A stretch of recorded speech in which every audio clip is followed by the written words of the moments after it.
संत रामपाल जी महाराज एक ऐसे महान संत जिन्होंने अपनी सतभक्ति, तत्व ज्ञान, करुणा और सेवा के बल पर समाज में नई मिसाल कायम की है।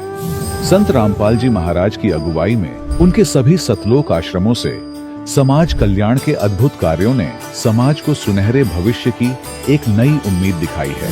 संत रामपाल जी महाराज से नाम दीक्षा लेने के बाद लाखों लोगों की लाइलाज बीमारियां जैसे कैंसर, एड्स आदि ठीक हुई। संत जी के ज्ञान से प्रेरित होकर उनके अनुयायियों ने लाखों यूनिट रक्तदान किया।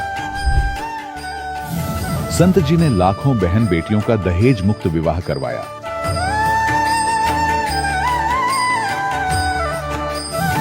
संत जी ने लाखों लोगों का नशा छुड़वाया, करोड़ों उजड़े परिवार बसे। संत जी के आश्रमों में समागम के दौरान निःशुल्क नेत्र चिकित्सा, दंत चिकित्सा प्रदान की जाती है। संत रामपाल जी महाराज द्वारा समय समय पर पर्यावरण संरक्षण के उद्देश्य से बड़े स्तर पर वृक्षारोपण किया जाता है। संत जी ने जरूरतमंदों को तत्काल राहत पहुंचाने के लिए एम्बुलेंस सेवा शुरू की। संत जी अपने अनुयायियों को देहदान के लिए प्रेरित करते हैं, जिससे मानवता की सेवा और चिकित्सा क्षेत्र में सुधार हो सके। संत रामपाल जी महाराज के सभी आश्रमों में हर रोज निःशुल्क भंडारा आयोजित किया जाता है, जहां हर वर्ग, हर जाति और हर धर्म के लोग एक साथ बैठकर भोजन करते हैं।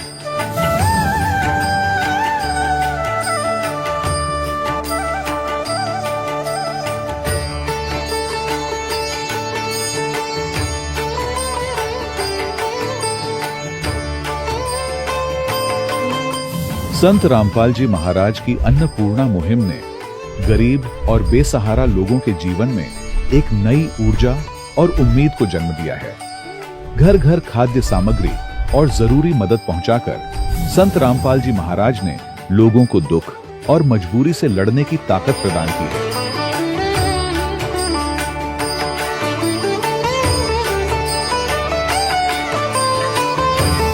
संत रामपाल जी महाराज द्वारा गरीब लोगों के लिए घर बनवाने का अद्भुत कार्य एक ऐसी मिसाल कायम कर रहा है जो सदियों सदियों संत जी की उदारता और दया भावना के तौर पर जाना जाएगा।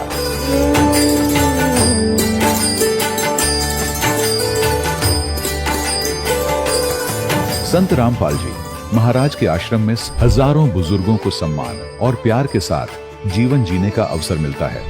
उनके खाने, रहने और स्वास्थ्य की पूरी जिम्मेदारी संत रामपाल जी महाराज उठाते हैं। अनाथ बच्चों के लिए संत रामपाल जी महाराज के सभी आश्रम किसी वरदान से कम नहीं। यहाँ उन्हें शिक्षा, संस्कार और भविष्य के लिए बेहतर अवसर प्रदान किए जाते हैं। चाहे बाढ़ हो, भूकंप या महामारी, संत रामपाल जी महाराज और उनके अनुयायी हमेशा ही जरूरतमंदों के लिए सबसे आगे खड़े रहते हैं। कोविड महामारी के दौरान संत रामपाल जी महाराज के आश्रमों से करोड़ों लोगों के लिए भोजन, दवाइयां और जीवन रक्षक सामग्रियां उपलब्ध कराई गई। चाहे गरीब की मदद हो या किसी शोषित और पीड़ित वर्ग के हक और सम्मान की लड़ाई, संत रामपाल जी महाराज ने हमेशा ही उनकी दबी आवाज को सरकारों तक पहुंचाया है और उन्हें उचित न्याय दिलवाने में अहम भूमिका अदा की है। समाज में आध्यात्मिक और सामाजिक मूल्यों के प्रति जागरूकता लाने में संत रामपाल जी महाराज हर कदम पर मानवता के सच्चे सेवक साबित हुए हैं। संत रामपाल जी महाराज का जीवन हमें सिखाता है कि सच्ची सेवा वही है जो निस्वार्थ भाव से की जाए। आइए हम भी इस महान सेवा के कार्य में इस महान संत से जुड़ें और संत रामपाल जी महाराज से नाम दीक्षा लेकर अपने जीवन को धन्य बनाएं।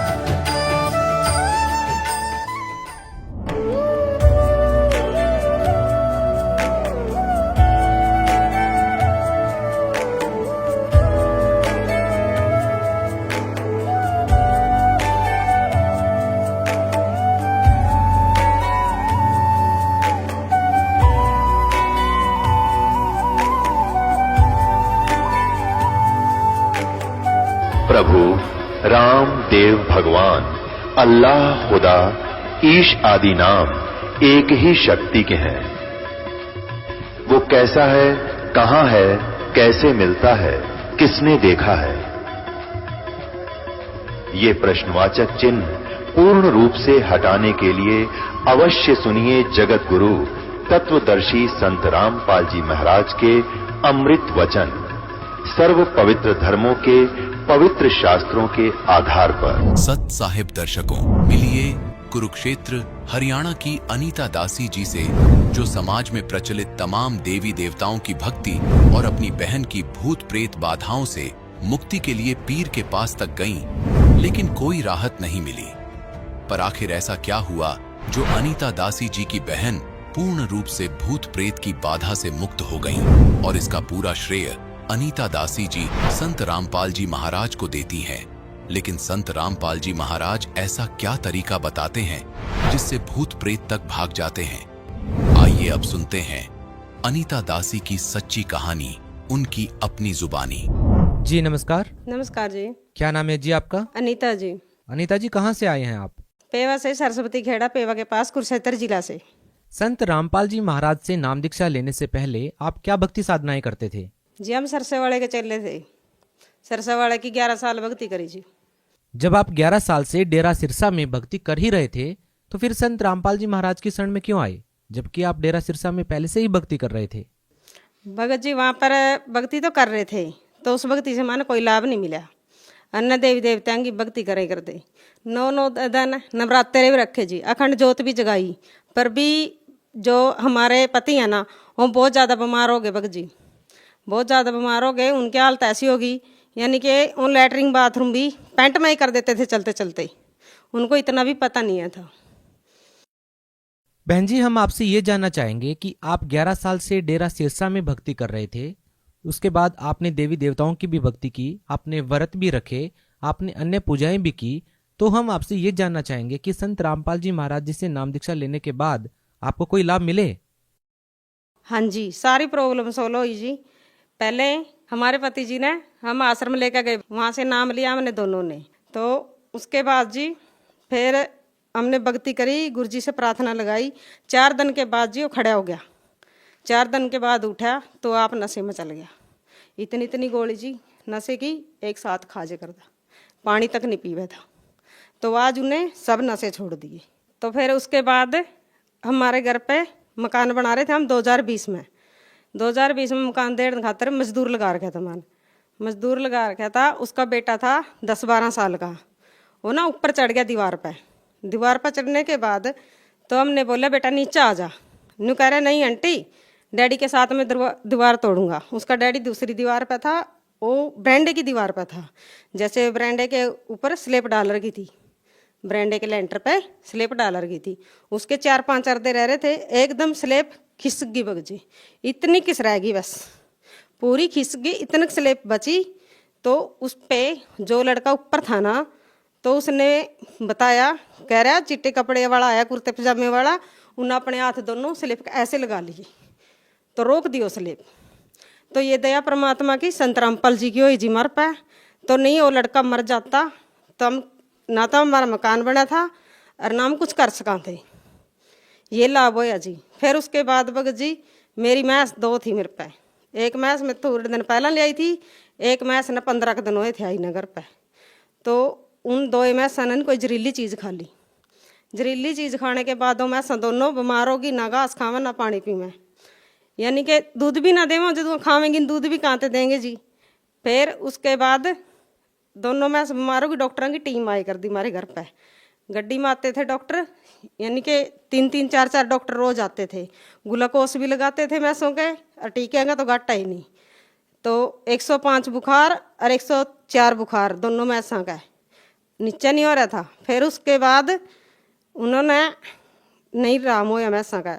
फिर मैंने गुरु जी से प्रार्थना लगाई, भगत जी से फ़ोन कराया मैंने, महा आओ आपने मैसा को संभाल लियो, देख लो एक बार। फिर उस पर फ़ोन करने के बाद मैंने फिर परमात्मा तो प्रार्थना लगाई। मैं सबसे बड़ा डॉक्टर जब हमारे पास है तो मैं उन्हें फ़ोन करने और डॉक्टरों तभी के लाभ मिलेगा, दिखा ली डॉक्टरों पर बहुत। तो पर बंदी छोड़ सतगुरु रामपाल जी से प्रार्थना लगाई जी। प्रार्थना लगाने के बाद तो मैं सना श्याम ने ही घास भी खाया जी, पानी भी पिया। पानी पिए पीछा घास खाए पीछा उन्होंने अगला दिन सवेरी दूध भी दिया। और मैं ऐसे बिल्कुल ठीक हुई। एक ने 14 लीटर दूध दिया, एक ने 12 लीटर दूध दिया। ये मालिक की दया हुई हमारे पे। आप भगत समाज को क्या संदेश देना चाहते हैं? भगत समाज को मैं तो सो है सरसे वाले के पंथ में जुड़ रहे हैं नहीं मेरे बहन भाई। मैं तो सबका यही प्रार्थना करूंगा जोड़ कर जी, वहां का रास्ता छोड़ो और ये संत रामपाल जी महाराज पृथ्वी पे पूर्ण संत आ रहे हैं, इनकी शरण में आओ। और सबसे जो मेरे भाई अपने सगे वो नहीं जुड़ रहे जी, मैं उनसे प्रार्थना करती हूँ, यहाँ आओ, नाम दीक्षा ले आओ, अपना किलान कराओ जी। जी धन्यवाद। सच्चाई। दर्शकों, अभी आपने सुने संत रामपाल जी महाराज से दीक्षा प्राप्त करके सुखी हुए भक्त के अनुभव।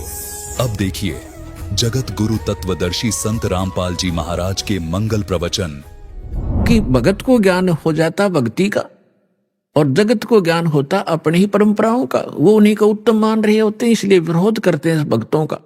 ये तो जाकर लंबे पड़े वहां पर, ये पता नहीं कैसे करे हैं, ये मुसलमान रहे ना हिंदू, मतलब इस तरह की वो बातें करते हैं। करने दो, हम अपने इस ज्ञान के आधार से आगे बढ़ते रहेंगे। एक दिन पूरा विश्व स्वीकार करेगा ये ऐसा गजब का मार्ग है और इसी से सुख है।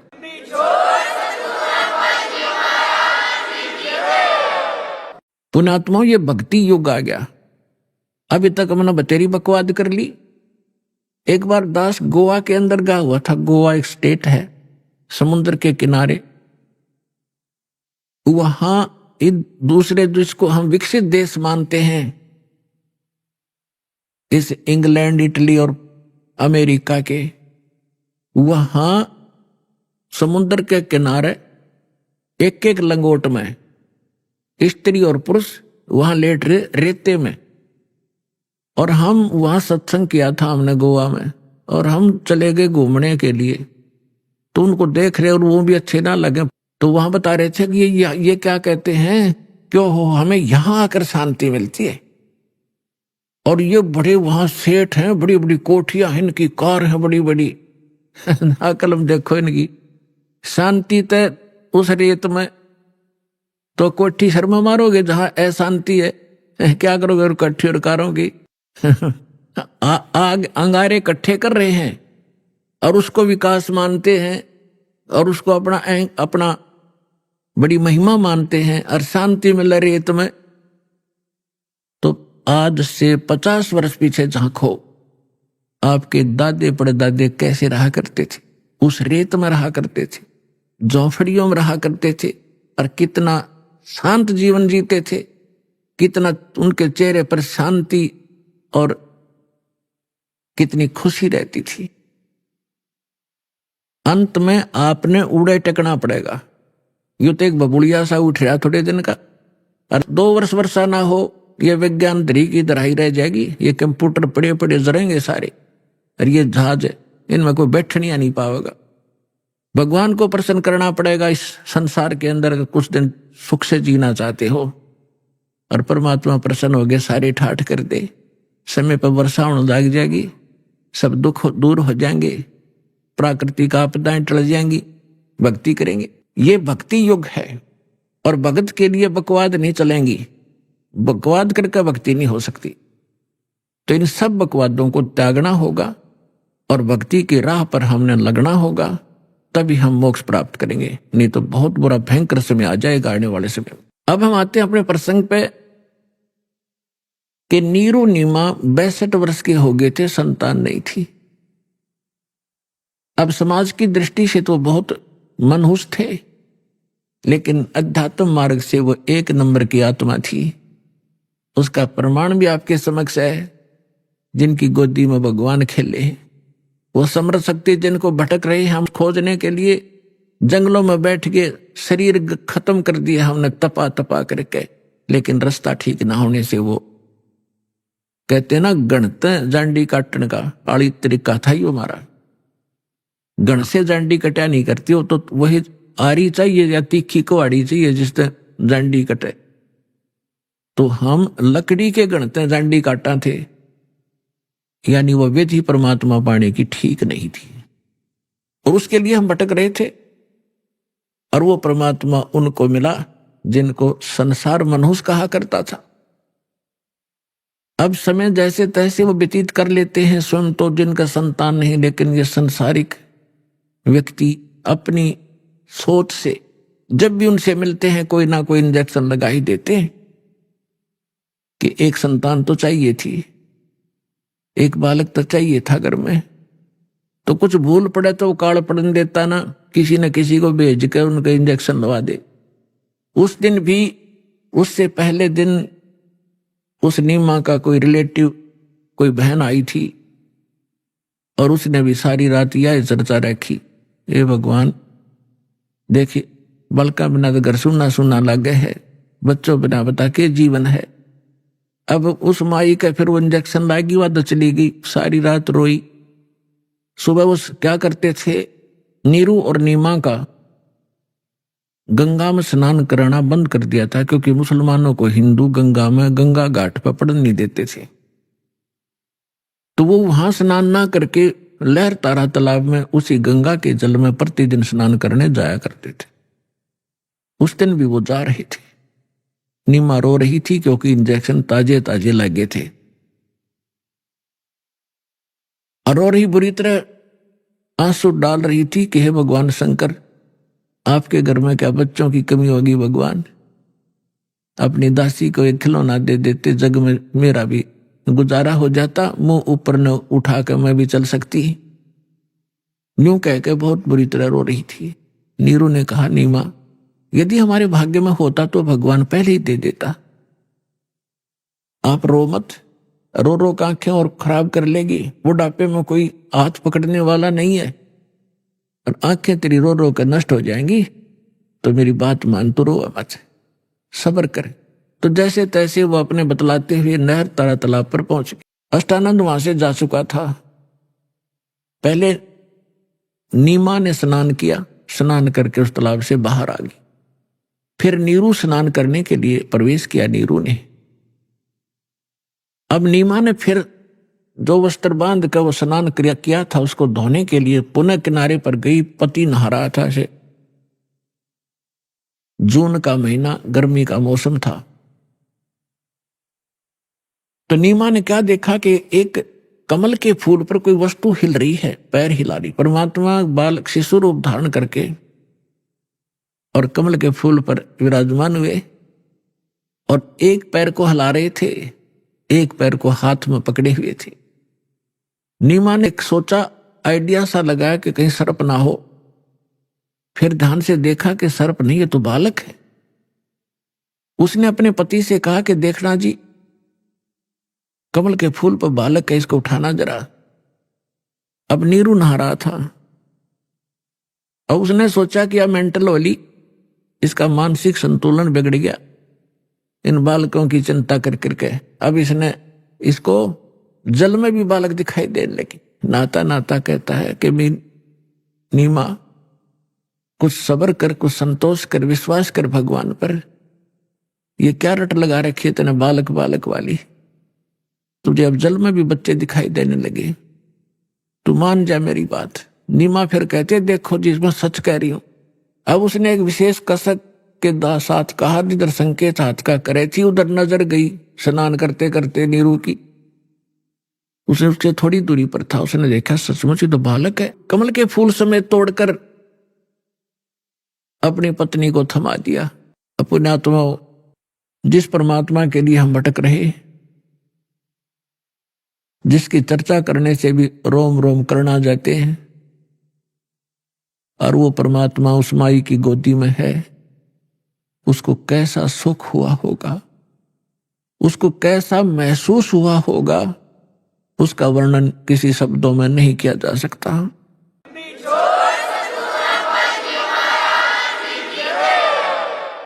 अब आपको आदरणीय गरीबदास साहिब जी के द्वारा परमात्मा की महिमा की वाणी जो प्रकट हुई थी 12वें पंथ में, उसके आधार से आपको सुनाएंगे। जैसे तुलसीदास जी ने लाखों वर्ष पहले घटी घटना रामायण की, भगवान श्री राम और उनकी जो लीला थी, तो लगभग लाखों वर्षों के बाद उन्होंने दोबारा लिख दी चौपाइयों के माध्यम से, और बिल्कुल सत्य है, क्योंकि एक दिव्य दृष्टि प्रदान होती है भगवान की तरफ से प्राणी को। उसके आधार से वो पहले हो रही घटना चलचित्र की तरह देख सकता है। प्रत्येक प्राणी के अंतःकरण में ये सब के अंदर डिपॉजिट है जितनी भी घटना घट रही है इस ब्रह्मांड के अंदर। लेकिन वही देख सकता है जिसका इंटरनेट कनेक्शन फिट हो जाए और चले, वही देख सकता है। तो इस दिव्य दृष्टि की भी क्षमता होती है। जैसे एक दूरदर्शी होती है 1 किलोमीटर तक देख सकती है, और एक दूरदर्शी होती है ऊपर के ग्रहों तक को देख लेती है। तो इसी प्रकार जो तुलसीदास जी की दिव्य दृष्टि यानी दूरदर्शी थी, दूरबीन थी, वो थोड़ी क्षमता की थी। आदरणीय गरीबदास साहिब जी को परमात्मा पूर्ण ब्रह्म मिले थे, उनको जो दिव्य दृष्टि दी थी वो फुल रेंज की थी। उसने बहुत आगे और पहले की और भविष्य की सब जानकारी गरीबदास साहिब जी ने दी। और 600 वर्ष पहले परमात्मा जो आए थे, जो उनकी वार्ता हुई थी, वो अपनी लैंग्वेज में यथार्थ घटना चित्रार्थ की वो सुनिएगा। 84 बंधन कटे कीनी कल्प कबीरे, भवन 14 लोक सब ये टूटे जम जंजीरे, अनंत कोट ब्रह्मांड में बंदी छोड़ कहाए, सो तो एक कबीरे हैं जननी जने नवाए। परमात्मा स्वयं भी कहा मालिक ना करके, मात पिता मेरे कछु नाही ना मेरे घर दासी, जुल्हे का सुत आण कहाया जगत करे मेरी हासी। ना मेरा जन्म ना गर्भ बसेरा, मन बालक बन दिखलाया, काशी नगर जल कमल के ऊपर तहां जुलाहे न पाया। और यही परमात्मा से परिचित वो पुण्यात्मा गरीबदास साहिब जी बता रहे हैं, अनंत कोट ब्रह्मांड में बंदी छोड़ कहाए, सो तो एक कबीरे हैं जननी जने नवाए। गरीबदास जी कहते हैं ये बंदी छोड़ है। यजुर्वेद अध्याय नंबर 5 के और मंत्र नंबर 32 में लिखा है, कबीर अंगारी असी बंभारी असी, रत धामा असी। रत धाम माने सतलोक का मालिक, और बंभारी माने बंधनों का शत्रु, बंधनों का नाश करने वाला बंदी छोड़। अंगारी माने पापों का नाशक, पापों का शत्रु। ये कबीर परमात्मा है और वो सतलोक का मालिक है। तो यहां स्वयं परमात्मा भी कहते हैं, बंदी छोड़ हमारा नामम, अजर अमर है अस्थिर ठामम, अमर करूं सतलोक पठाऊं, तात बंदी छोड़ कहूं। यहां गरीबदास जी भी कह रहे हैं, अनंत कोट ब्रह्मांड में बंदी छोड़ कहाए, सो तो एक कबीर है जननी जने नवाए। शब्द स्वरूपी साहेब धनी, शब्द से अंद सब माही, बाहर भीतर रम रहा जहां तहां सब ठाई। जल थल पृथ्वी गगन में बाहर भीतर एक, पूर्ण ब्रह्म कबीर हैं ये अवगत पुरुष अलेख। सेवक हो के उतरे इस पृथ्वी के माही, जीव उदाहरण जगत गुरु बार बार बलि जाही। अब वो महापुरुष गरीबदास साहिब जी जिनको भगवान मिले थे, सचखंड लेकर गए थे, फिर वापस छोड़ा था। परमात्मा को आंखों देखकर उनसे प्राप्त दिव्य दृष्टि और ज्ञान योग खुल जाने के उपरांत क्या कह रहे हैं कि सेवक होकर उतरे। उतरे माने वहां से चलकर आए, अवतरित हुए इस पृथ्वी के माही, दास बनकर आए, एक दुल्हा बनकर हमें दिखाया कि यदि तुमने मुक्ति चाहिए, इनकी यहां की बकवादों को देखकर अपने मूल उद्देश्य को भूलो मत। ये दिखाया परमात्मा ने कि मेरे से निर्धन तुम नहीं हो सकते। और मैं सत भक्ति करता था भगवान पर विश्वास करके, दिखाया करते थे हमें, वो खुद रिहर्सल कर रहे थे एक हमें समझाने के लिए। और फिर परमात्मा कहते हैं कि मेरे ऊपर एक ऐसी आपत्ति डाल दी थी इन लोगों ने, झूठी चिट्ठी लिख दी थी कि कबीर भंडारा करेगा। 18 लाख व्यक्ति आगे थे, ये साधु संत, और परमात्मा ने 18 लाख व्यक्तियों को, एक झोपड़ी में बैठे व्यक्ति, जनता की नजर में वो व्यक्ति थे, धानक और गरीब दुल्हा शूद्र थे। और अब पता चला, क्या चला, वो तो मालिक थे, लाल थे, पूरी सृष्टि के पालनहार थे। 18 लाख व्यक्तियों को 3 दिन तक मोहन भोजन खिला दिए, 36 व्यंजन खिलाए, लाडू, कचौड़ी, सेब, संतरे, काजू, किशमिश, जो भी जिसने जो खाद्य पदार्थ थी, और दही बड़े।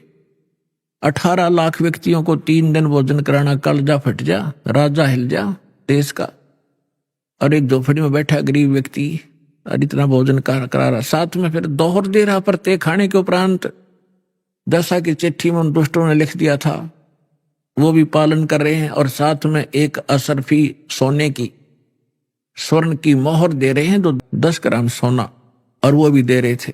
तो परमात्मा यही सिद्ध करना चाहते थे कि तुम यहां भक्ति करो केवल, और फिर मैं देखूंगा तुम्हारे सारे व्यवसाय को।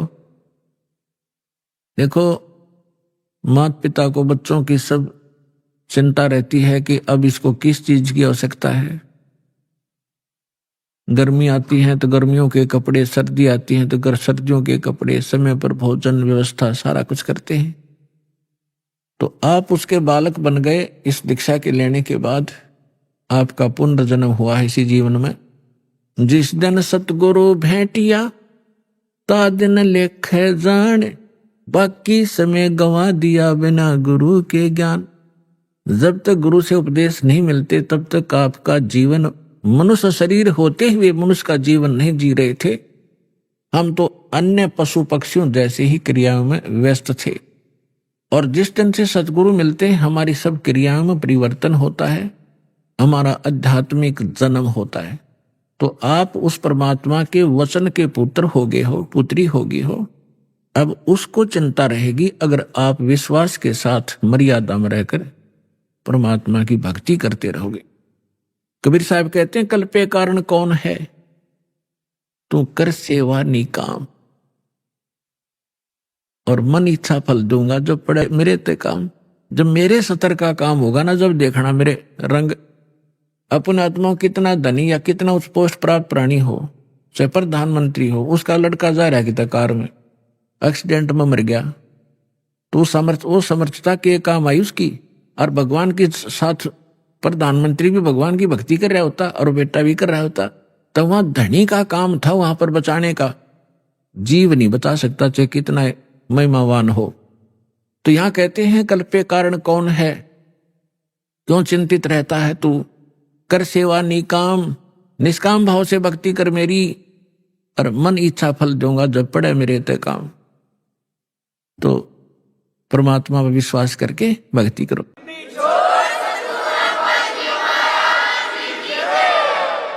अब गरीबदास जी कह रहे हैं, सेवक होके उतरे, यानी दास बनकर आए भगवान इस पृथ्वी के माही। उद्देश्य क्या लेकर आए, जीव उदाहरण जगत गुरु, बार बार बलि जाऊं मैं। कि जीव उदाहरण के लिए वो जगत गुरु, सारी सृष्टि को सच्चा ज्ञान देने वाले, वो जगत गुरु। जगत गुरु इसका नाम होता है। ये नकली जगत गुरु का पता नहीं है। जगत गुरु लिख रहे हैं, तत्वदर्शी लिखे, ये सब डुप्लीकेट हैं सारे के सारे। अज्ञानी प्राणी है जिनको कह भी पता नहीं अध्यात्म मार्ग का। पुण्यात्माओं देखो, परमात्मा की दया बिना सच्चाई ना तो कही जा सकती और ना स्वीकार हो सकती। अब दास ने लगभग 10 वर्ष हो गए टीवी चैनल पे सबको ललकार दिया, सबको बता दिया तुम झूठे हो, तुम्हारा ज्ञान झूठा, तुम्हारा भगवान नकली और तुम्हारा ज्ञान गलत, तुम्हारी भक्ति गलत, और कोई नहीं चल सकता। एक शब्द कह के दिखा दो कोई एक संत एक दूसरे के प्रति हंगामा मचा दें, क्योंकि वो झूठे को झूठा कहेगा। और यहां परमात्मा के ज्ञान के आधार से कहा जा रहा है, कोई सब बोल नहीं रहे, बोल रहे तो उनकी दूनी विद पिटे।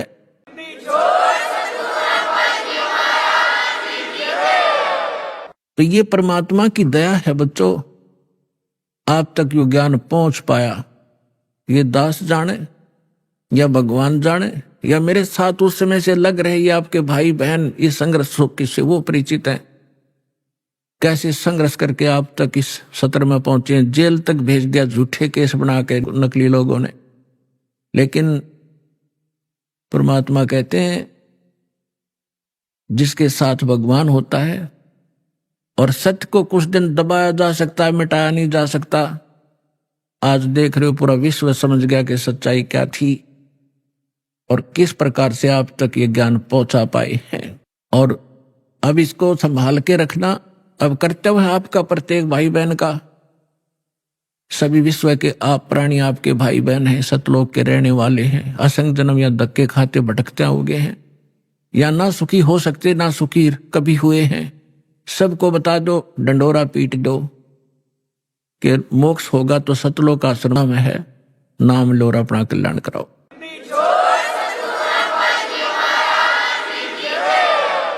सिद्ध तारे पिंड अपना, साधु तारे खंडे, उसको सतगुरु जानियो, जो तार देवे ब्रह्मंडे।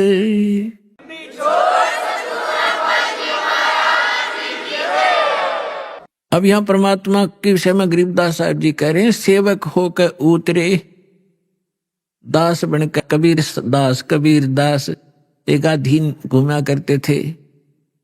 हमें एक रिहर्सल बता गए कि यहाँ की फोकट महिमा ने देख कर फूलियो मत, ये तुम्हारी दुश्मन सिद्ध हो जाएगी इस भक्ति मार्ग में। और मेरे से कुछ छुपा नहीं, आपने किस चीज की आवश्यकता है, आप पर क्या संकट आने वाला है, उसको कैसे टालूंगा, मालिक को सब पता है।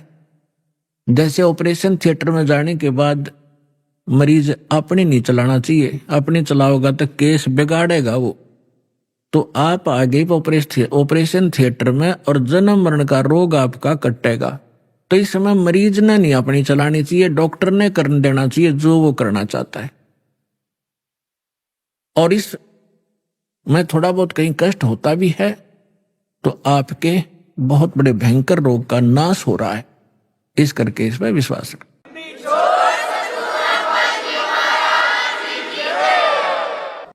काशीपुरी कष्ट किया उतरे अधर अधारे, अधर अधार ऊपर से न्यू के न्यू आए।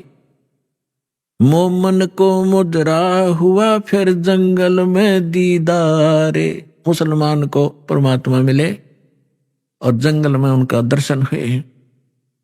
कोटि किरण शिशि भाने सुध आसन अधर विमाने, और परसत पूर्ण ब्रह्म को हो शीतल पिंड और प्राणे। गोद लिया मुख चूम कर हेम रूप झलकनते, जगर मगर काया करे जैसे दमक पद्म अनंत। अपनी माँ की गोदी में जो परमात्मा आए, इतना सुंदर बालक कि तक देखा नहीं आज तक ऐसा कलर उनका। और माँ की ममता एक विशेष होती है बहन में, बच्चे के प्रति उसने गोद लिया, छाती कहलाया, फिर मुंह चुम्या, प्यार किया। और उनका इतना अच्छा सुंदर शरीर था। हेम रूप झलकंत, हिम माने बर्फ, और बर्फ जैसी सफेद कलर था उस परम पिता का। जैसे कभी कपड़ा लेना जाते थे दुकान पर, सफेद कपड़ा मांगते थे, वो कहता था दुकानदार के स्नो व्हाइट है ये। स्नो व्हाइट माने बर्फ जैसी सफेदी, सबसे अच्छी सफेदी बर्फ की होती है, बर्फ की। तो यहां हिम माने बर्फ होता है। तो गरीबदास जी कहते हेम रूप झलकंत, बर्फ जैसे व्हाइट कलर के परमात्मा का शरीर था।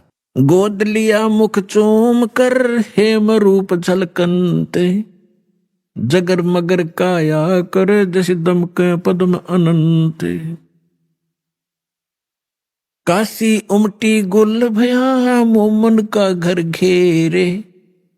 कोई कहे ब्रह्मा विष्णु है, कोई कहे इंद्र कुबेर। बच्चे को देखने के लिए आए। पहले तो नीरू को डर था कि यदि हम इस बच्चे को घर ले जाएंगे, अपनी पत्नी से कह दिया था इसको यहीं छोड़ दे, इसी में हमारी खैर है। क्योंकि पहले तो हम मुसलमान बना दिए जबरदस्ती, हिंदुओं से लिंक रहा नहीं, मुसलमानों से साथ नहीं। और अब ये पूछेंगे बच्चा कहाँ मिला, हम सच्ची बताएंगे कमल के फूल पर। और कोई कहेगा झूठ बोलते, कमल के फूल पर बालक हो ही नहीं सकता। तो ये हमसे बच्चा भी छीनेंगे और हमें यहाँ से नगरी से निकाला भी कर देंगे। लेकिन नीमा नहीं मानी, जिद पर अड़गी कि मैं मरूं चाहे जीऊं, और इस बच्चे को लेकर चाहे मैं देश निकाला ले लूंगी, पर छोड़ू नहीं, इसने मर जाऊंगी इसके साथ। फिर परमात्मा बोले थे, नीरू ने धमकाना चाहा था अपनी पत्नी को, थप्पड़ जीवन में पहली बार हाथ करना चाहा था। परमात्मा बोले गोदी में कि नीरू हमें घर ले चलो, तुम्हें कोई कुछ नहीं कहेगा। जब नवजात शिशु के रूप में बालक और बोले तो डर गया नीरू, कोई सिद्ध पुरुष ना हो, इसमें कोई फरिश्ता ना बोलता हो बालक में, और तेरी घनी दुर्गति हो जा। चुप करके आ गया था। अब घर आकर के लोग देखना आवे, नो गीत गाती औरतें आवे, नीरू कैसा सुंदर बालक आ रहा है, कमल के फूल पर पाया है, जंगल में पाया है। जैसे भी उनकी बुझी ने काम किया, कमल पे फूल ना तो किनारे पड़ा पाया है, मतलब इस तरह की दंत कथा बनाने लगे। तो वहां क्या कह रहे हैं आकर, काशी उमटी गुल भया, यानी सारी काशी उमड़ उमड़ कान लगी, सारा शोर माच गया। मोमन का घर घेरे, उस दुल्हे का घर घेर लिया मोमिन मुसलमान का। कोई कहे ब्रह्मा विष्णु है, कोई कहे इंद्र कुबेर। कितना सुंदर बालक, आम नहीं हो सकता। कोई ब्रह्मा है कि विष्णु में तो कोई सा है, या कुबेर धन का देवता, या इंद्र, उन देवताओं में से कोई एक ये आए हुए हैं। कोई कहे वरुण धर्म राय है, कोई कहते है ईसे, 16 कला सुभान गति, कोई कहे जगदीश। कोई कहे चल ईश्वर नहीं, कोई किन्नर कहलाए, कोई कहे गण ईश का, जो जो मात रिसाए। अब निम्मा बालक में नाम धरे, कोई कहे तो भूत प्रेत से, कोई का भगवान कैसा दिखा है। निम्मा जो जो उनसे झीकती है, नाराज होती है, तुम मेरे बच्चे का टोक लाओगे, नजर लगाओगे, पता नहीं क्या क्या कह रहे हो। भक्ति मुक्ति ले उतरे ये मेटन तीनों ताप। होए होए, भक्ति और मुक्ति यथार्थ लेकर उतरे दाता, और मेटन तीनों ताप, तीनों ताप का नाश करने वाले भगवान आए। तुम कौन राम का जपते जापम, तात कटे ना तीनों तापम। तुम किन भगवानों की भक्ति कर रहे हो जिससे तुम्हारे 3 ताप का नाश नहीं हो सकता। तो वो परमात्मा आए, भक्ति मुक्ति ले उतरे, और मेटन तीनों ताप। और एक मुसलमान का डेरा करा, दुल्हे का घर डेरा किया, और उसको कहे कबीरा बाप। अपना आत्मा परमात्मा ने कहा है, सो हम शब्द हम जग में ल्याए, सार शब्द हमने गुप्त छुपाए। ये मंत्र सो हम नाम जो कोई देता है उसका अधिकारी नहीं है वो, इस दास के अतिरिक्त। और फिर उसके साथ अकेला सो हम काम नहीं करेगा। अब ये तो नकली ऐसे थे जैसे कोई कार गाड़ी है, कार कोई स्टीयरिंग ले रहा है, उसका स्टीयरिंग, और किसी ने पहिया निकाल रखा है, उसको घुमा रहा है कि या कार आगे हट जाओ, है कोई स्टीयर बच्चों की तरह घुमाए फिरते हैं। ये सारे मिलाकर ही कार बनती है, राम नाम की गाड़ी। अब ये सभी मंत्र मिलकर के यथार्थ गाड़ी होगी, तब ये चलेगी, इसका वास्तविक लाभ मिलेगा जब सारे पुर्जे फटोंगे।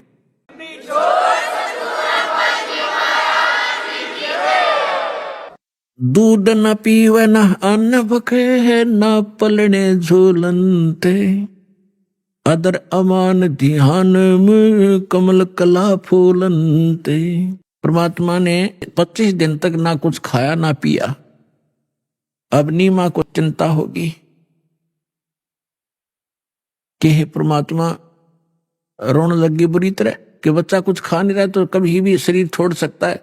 बुरी तरह रोने लगी, अन्न पानी स्वयं भी त्याग दिया लास्ट 25वें दिन, और कहा भगवान या तो ये देना नहीं था शंकर भगवान, और आज दे कर ले रहे हो, इसके साथ मरूंगी मैं, अब जीऊंगी नहीं। इस बिना बच्चे बिना मैं जी नहीं सकती। तो परमात्मा ने सोचा बुढ़िया मरेगी। उसी समय शंकर भगवान को प्रेरणा की शिव मंडल में उसके लोक से एकदम वो सतर्क हुआ, क्या को मुझे कौन पुकार रहा है। जाग कर देखा एक माई रो रही है, एक साधु रूप बना के। शंकर भगवान वहां आए और पूछा, माई क्यों रो रही है। नीमा ने कहा कि महाराज मेरे दुख न ना सुनो, आप भी दुखी हो जाओगे। यूं कह के फिर रोने लगी। तो भगवान शंकर ने कहा, माई कहा करते हैं अपना दुख दूसरे ने सुना दे कुछ हल्का हो जाता है। मेरे लायक कुछ होगा तो मैं कुछ तेरे को भली बात बताऊंगा, तू बता क्या बात है। तो भगवान शंकर से नीमा ने बताया कि हमारे संतान नहीं थी बाबा जी, और एक दिन हृदय से पुकारा था अपने भगवान शंकर को, एक कमल के फूल पर लाल दिया मुझे, और ये लड़का 25 दिन का हो गया, ना कुछ खाता ना पीता। तो उसने कहा, मुझे दिखा तेरा बालक। नीमा लाई बच्चे ने उठा कर पालने मत है, और सोचा बाबा जी के चरणों में डाल दूं, इसकी जीवन दान दे दे। यू जो ही चरणों में रखना चाहा, बच्चा न्यू का न्यू उठ गया ऊपर, और भगवान शंकर के सिर के सतर में हवा में डट गए बच्चे परमात्मा। अब नीमा नो सोच रही थी कि इस बाबा जी में करामात है या मेरा बेटा उड़ा दिया हुआ। मैं तो गरीबदास कहते हैं, जगत का पेखना पेखा, धनी का नाम ना लेखा। जो सब कुछ करने वाला उसका जिक्र भी नहीं तुम्हारे पास, फलाने ने कर दिया, धकड़े ने कर दिया, ऐसे तुम अटपट कर रहे थे।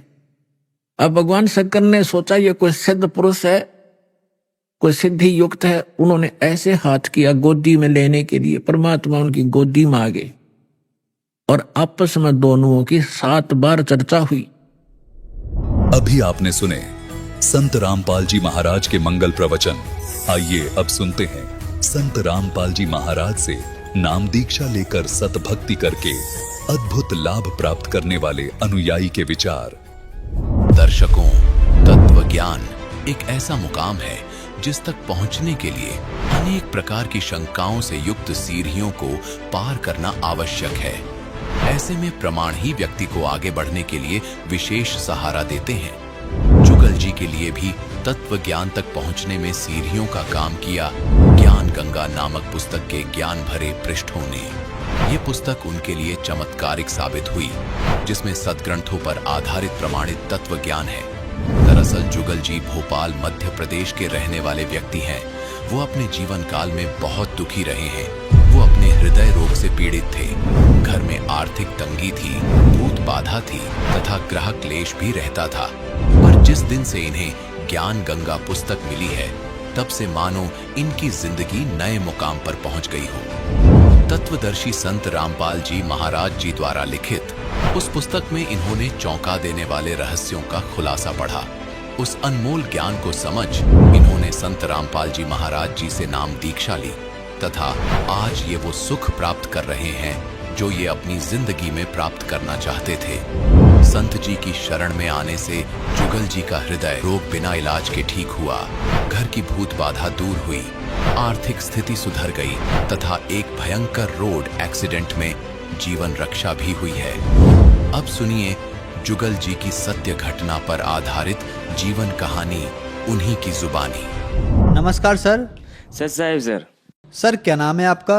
Sir Jugaldas Lavanshi sir. Sir कहाँ से आए हैं आप? सर ग्राम बिजावन कला, तहसील बैरज से, जिला भोपाल मध्य प्रदेश से आया हूँ सर मैं। सर संत रामपाल जी महाराज से नाम दीक्षा आपने कब ली? सर संत रामपाल जी महाराज की शरण में सर मैं 23 मार्च सन 2017 में आया सर। सर संत रामपाल जी महाराज से नाम दीक्षा लेने से पहले आप क्या भक्ति साधनाएं करते थे? सर संत रामपाल जी महाराज की शरण में आने का ये रहा सर, मैं पहले सन 2011 में सर आसाराम बापू जी की शरण में गया था सर। मेरा भैया थे सर, बड़े भैया, उन्होंने आसाराम बापू जी से दीक्षा ले रखी थी सर। उन्होंने बोला ये ब्रह्म गुरु है, इनसे नाम दीक्षा ले ले, तेरे सब रोग दूर हो जाएंगे और मोक्ष होगा, शांति मिलेगी, नाम दीक्षा ले ले। तो सर उनके बड़े भैया के कहने पे सर मैंने सन 2011 में आसाराम बापू जी से नाम दीक्षा लिया सर। उसके बाद सर आसाराम बापू जी से नाम दीक्षा लेने के बाद सर मेरे को हार्ट अटैक की बीमारी थी सर। सांस लेने छोड़ने में सर दर्द होता था सर सीने में। तो सर मुझे आशा थी कि सर शायद यहाँ से मेरा ये दुख दूर हो जाए सर।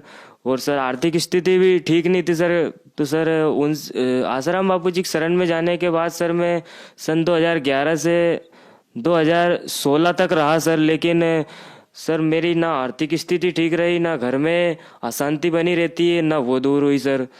और ना सर मेरा हृदय का रोग जो था सर, हार्ट अटैक जैसा आता था सर, झटका लगता था, मतलब सांस ना लेने की बनती थी ना छोड़ने की बनती थी, एकदम जैसे कि मतलब मरी जाए इंसान, ऐसा झटका लगता था सर। तो आसाराम बापू जी की शरण में जाने के बाद सर वहाँ से मुझे इसमें से कोई लाभ नहीं हुआ है सर।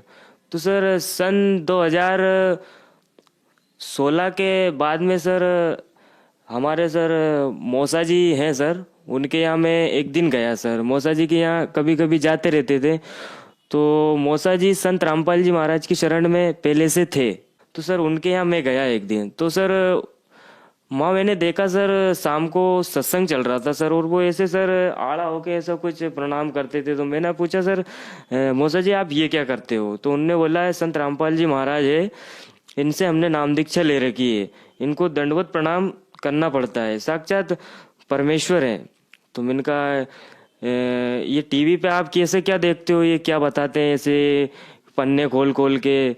सर मेरे को ऐसा होता था कि ऐसे ही क्यों ऐसे टाइम वेस्ट कर रहे हो आप? तो उन्होंने कहा कि ये पूर्ण गुरु है, इनसे नाम लेने मात्र से बहुत लाभ होता है, तू इस ज्ञान को समझ और इनकी शरण में आ जा, अगर तेरे भी जो दुख कष्ट होंगे वो भी दूर हो जाएंगे। तो मैंने कहा मैंने आसाराम बापू जी की शरण ले रखी। बोले तू एक बार संत रामपाल जी महाराज का ज्ञान भी समझ के देख।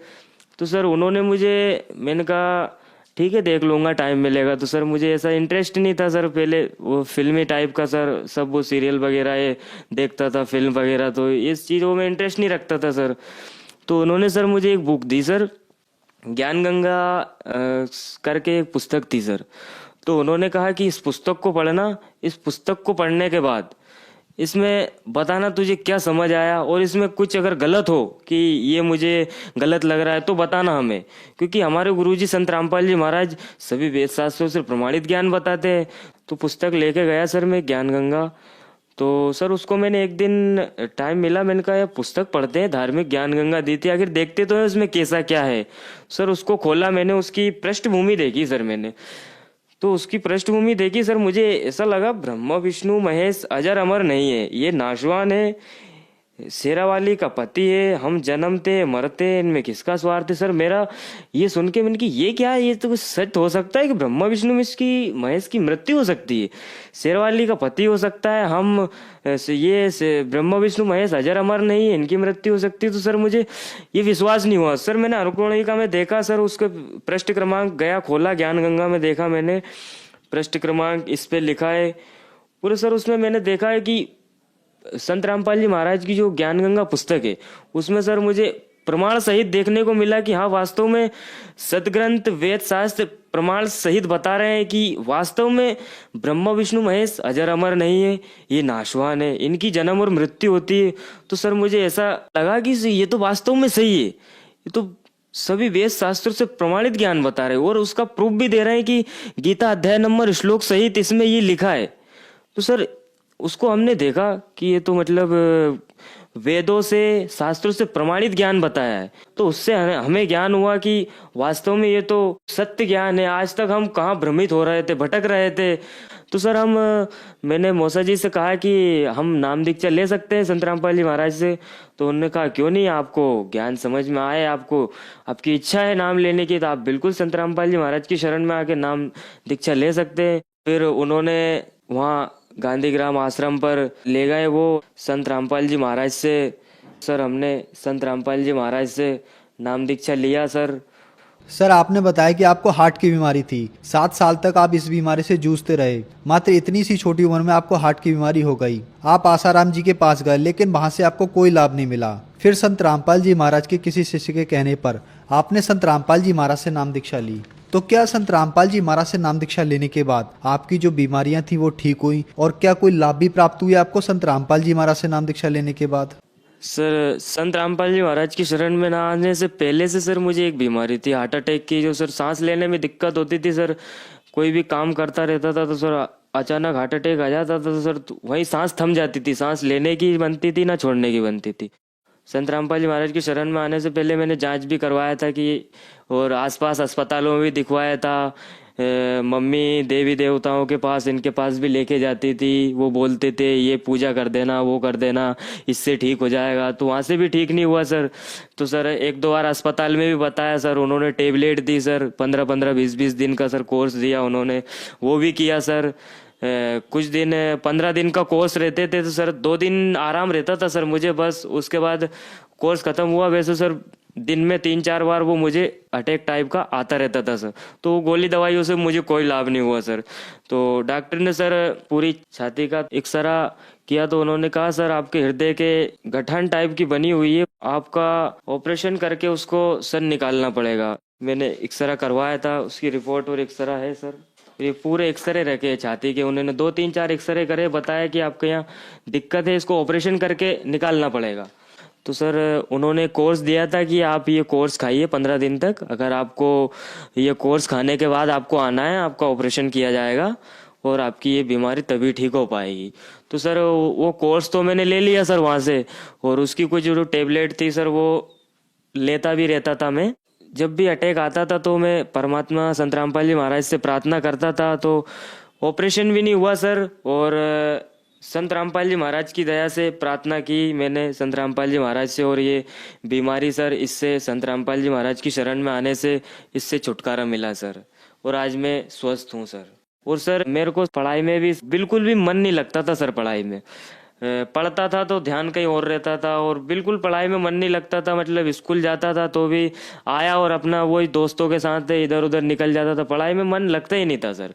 संत रामपाल जी महाराज की शरण में आने से पढ़ाई में सर अच्छा मन लगने लगा। और सर जब 10th क्लास की बोर्ड परीक्षा पास आने लगी तो सर मैंने संत रामपाल जी महाराज से प्रार्थना करी, दाता मैं तो आर्थिक स्थिति मेरी घर की ठीक नहीं है सर, तो परमात्मा मैं तो कोचिंग भी नहीं लगा सकता हूँ, जितना होगा परमात्मा मैं तो घर पे ही पढ़ूंगा दाता, और आप ही इस बोर्ड परीक्षा में इस दास को सफलता दिलाना। और जैसे सर मैंने एग्जाम दिया, एग्जाम देने जाता था मैं संत रामपाल जी महाराज को प्रणाम करके जाता था, दाता आप ही दया रखना। तो सर जैसे मेरे बोर्ड के एग्जाम खत्म हुए तो सर जैसे रिजल्ट आया तो उसमें मैंने देखा तो सर मेरे 71.2% थे सर। और उसके पहले जब संत रामपाल जी महाराज शरण नहीं लिया तो सर मेरे 40-50 यही % आता था सर। और संत रामपाल जी महाराज की शरण में आने के बाद सर वो मेरा रिजल्ट इतना अच्छा आया, दोस्त लोग बोलने लगे कि आखिर ये हुआ कैसे, तू ना कोचिंग गया ना घर पे अच्छे से पढ़ता था, तेरे इतने % कैसे बन गए। हम तो कोचिंग जाते थे, हमारा तो 40-50 पे हम अटक गए, हम कोचिंग जाकर भी हम इतना नहीं कर पाए, इतना तूने बिना कोचिंग से कर लिया। मैंने परमात्मा संत रामपाल जी महाराज का धन्यवाद किया दिल से। संत रामपाल जी महाराज की शरण में आने के बाद सर एक दिन मैं बाइक से सर को छोड़ने जा रहा था, बारिश का टाइम था थोड़ा, तो बारिश हो रही थी, धीरे धीरे गाड़ी ऐसी रोड पे थोड़ी फिसल के चल रही थी। तो मैं उनको छोड़ने जा रहा हूँ, गाड़ी में चला रहा था, पीछे वो बैठे थे। तो गाड़ी में जैसे वहां से लेके गया, उन्हें लेके जाने के बाद गाड़ी मैंने 4 किलोमीटर चलाई। 4 किलोमीटर चलाने के बाद सर मुझे खुद नहीं पता है कि 4 किलोमीटर चलाने के बाद गाड़ी मेरी कौन लेके गया चला के, कैसे चली गाड़ी, मुझे कोई अनुभव नहीं। संत रामपाल जी महाराज से ऐसा अनुभव हुआ था कि बेटा तू बस नियम में रहना और अपना जो मैंने नाम दिया है उसका सुमरन करते रहना। तो मैं उनको लेके गया सर आगे 5 किलोमीटर गाड़ी चलने के बाद। उसके आगे 5 किलोमीटर गाड़ी कैसे गई ना तो सर मैंने उसे देखा, ना मुझे पता कि कैसे चला के ले गए, कौन चला के ले गया गाड़ी। सर एक्सीडेंट ऐसा हुआ सर कि सामने वाला तेज स्पीड में आ रहा था। बारिश का टाइम था, जो मेरे पीछे वाला था उसने बताया, मुझे तो सर याददाश्त थी मेरी, क्या पता कहाँ चली गई थी। तो उन्होंने बताया कि सामने वाला तेज स्पीड में आ रहा हो, उसने गाड़ी अपनी गाड़ी में ठोक दी। तो सर उसका यहाँ से सिर मतलब 12 टाँके आए थे, इतना तेज उसका, तुरंत उसे भोपाल रेफर किया था। जो पीछे बैठा था मेरे, और मैं बाइक चला रहा था, मुझे सिर्फ बेहोश हुआ और मुझे ना एक्सीडेंट का दृश्य दिखाई दिया, ना कैसे एक्सीडेंट हुआ वो दृश्य दिखाई दिया, और ना कोई मुझे चोट आई। बस हल्का सा थोड़ा सा स्क्रैच आया था यहाँ पर। तो मैं अस्पताल में आया, अस्पताल में आके मुझे होश आया। संत रामपाल जी महाराज की दया से मुझे ना कोई चोट आई, और जो मेरे पीछे बैठा था उसको काफ़ी चोट आई, उसको भोपाल रेफर किया गया, और मुझे कोई चोट नहीं आई। संत रामपाल जी महाराज की दया से मैं बिल्कुल ठीक हूँ। घर में सर लड़ाई झगड़े क्लेश रहता था सर, शांति नहीं रहती थी सर, आपस में भाई लड़ गए, मम्मी ये वो लड़ते रहते थे सर। तो संत रामपाल जी महाराज की शरण में आने के बाद सर आर्थिक स्थिति भी घर की ठीक हो गई सर। और सर संत रामपाल जी महाराज की शरण में आने के बाद आर्थिक स्थिति तो ठीक हो ही गई सर। और सर घर में सर ये भूत प्रेत की ये साया रहता था। मम्मी बोलती थी कि आज मुसानी पूजा करना है, आज उस देवता के यहाँ जाना है, आज उस देवता के यहाँ जाना है। तो वो मतलब हफ्ते में 2-3-4 बार वो किसी पंडा पंडी को मतलब बुला के लाती रहती थी कि अपने घर में किसी ने करतब करवा रखा है या फिर मेलानी, यो भी अपने घर में चक्कर है, इसलिए सुख शांति नहीं आती है। तो मैं जब से संत रामपाल जी महाराज की शरण में आया तब से मैंने अपनी मम्मी से बोला कि आप नाम ले लीजिए संत रामपाल जी महाराज से, और ये ऑटोमेटिक 9-11 हो जाएंगे, ऐसे बिल्कुल घर ऐसा बिल्कुल सुख शांति हो जाएगी। तो संत रामपाल जी महाराज की दया से मेरी मम्मी ने भी सर नाम दाम लिया सर। और तब से सर मम्मी भी पहले बहुत बीमार रहती थी सर, महीने में 1-2 बार सर उनको अस्पताल ले जाते रहते थे, बोतल वगैरह, कमजोरी थी शरीर में उन्हें काफ़ी। तो उनने संत रामपाल जी महाराज से नाम दीक्षा लेने के बाद सर वो भी अभी ठीक है, उन्हें बीमारी बहुत कम होती है सर। और आर्थिक स्थिति भी घर की ठीक हो गई सर, और मैं भी सर उस बीमारी से बिल्कुल राहत है सर मुझे। संत रामपाल जी महाराज की दया से घर का सब जो क्लेश होता था और ये भूत प्रेत बाधा, और उसके बाद ये मेरा अटैक की बीमारी, और जो मम्मी बीमार रहती थी, और संत रामपाल जी महाराज की शरण में आने के बाद सब बिल्कुल ऐसा हो गया सर जिसकी मैंने सोचा भी नहीं था कि आने वाले भविष्य में मैं इतना सुख महसूस करूंगा। युवा पीढ़ी से मेरा सभी भाई बहनों से निवेदन है कि इस ज्ञान को आप शास्त्रों के से मिला ले, जिससे कि कोई भी किसी भी गुरु संत महात्माओं से जुड़े हैं, कोई सी पंथ से जुड़े हैं। लेकिन मैं भी पहले 1-2 पंथ में रहा हूँ, आसाराम बापू जी के पंथ से रहा हूँ। संत रामपाल जी महाराज जो भी ज्ञान देते हैं, जो भी भक्ति मार्ग बताते हैं, मोक्ष का मार्ग बताते हैं, सब अपने गीता जी और सभी वेद शास्त्रों में प्रमाणित ज्ञान बताते हैं। जो वेदों में प्रमाणित है, वेद कह रहे हैं कि इस नाम से और ऐसी साधना करने से मुक्ति होगी। संत रामपाल जी महाराज सभी वेद शास्त्रों से प्रमाणित और शास्त्रों के अनुकूल साधना बता रहे हैं। तो आप सभी से प्रार्थना है कि आप संत रामपाल जी महाराज के वेदों से प्रमाणित ज्ञान को समझे और संत रामपाल जी महाराज की शरण में आके उनसे नाम दीक्षा लेकर अपना कल्याण कराएं। सर संत रामपाल जी महाराज से नाम दीक्षा कैसे ले सकते हैं? सर संत रामपाल जी महाराज से नाम दीक्षा लेना तो सर वैसे कोई कठिन नहीं है। ये सबके घर में आजकल टीवी तो होती है, टीवी मोबाइल। तो संत रामपाल जी महाराज का प्रवचन चलता है, अनेक चैनलों पर प्रवचन आता है। तो सत्संग के दौरान सर टीवी पे नीचे एक पट्टी चलती रहती है कि नाम दीक्षा लेने के लिए संपर्क करें, किसी भी जानकारी के लिए आप, तो उस फोन नंबर पे आप फोन लगाकर आप बात कर सकते हो और अपने नज़दीकी नामधाम केंद्र की जानकारी आपको वो टेलीफोन नंबर लगाओगे तो वहाँ से दी जाएगी, और आपके पास में जो नज़दीकी नामधाम केंद्र होगा वहाँ का आपको पता दे दिया जाएगा, और आप वहाँ से जाके आसानी से निःशुल्क संत रामपाल जी महाराज से नाम दीक्षा ले सकते हैं। धन्यवाद सर। सत साहिब जी।